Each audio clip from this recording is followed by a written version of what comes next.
It's interesting you ask me what advice I got in going into business as a kid, and the truth is I really didn't get much at all, but I observed a lot.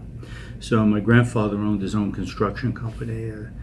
His father had come here from Italy, and they were stonemasons, and they had built bridges and schools and synagogues. And I was always impressed going to my grandfather's office and then going to some of those places where he had built something and putting my hands on the stone that he and his people had laid, and it's still there to this day. And when I go back to the old neighborhood back up in New York, I still go and touch it, thinking my grandfather touched that and had an impact on it. So being an owner was impressive to me at a very young age, 7 or 8 years old. Then my dad owned a hair care distributorship that my brothers and I took over. And watching him work 7 days a week and doing what he needed to do to be successful showed me a work ethic that I hadn't seen in many folks.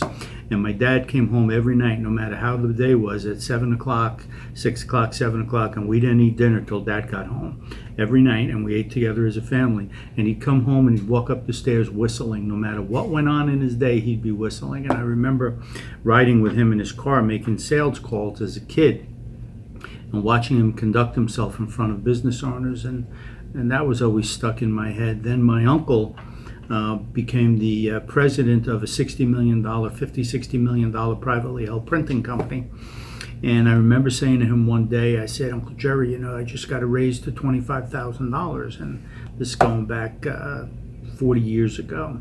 And he said to me, Lewis, my bonus is more than $25,000. And that always stuck in my head that, you know what?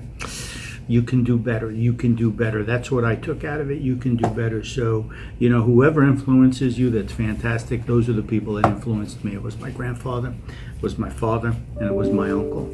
And they never really talked to me about why you should or shouldn't go into business for yourself.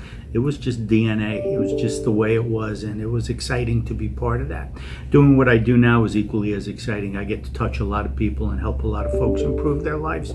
And it comes from the School of Hard Knocks, learning and doing on your own. So if you're going to step out there, get some good people around you to advise you and get some good advice. Have a great day.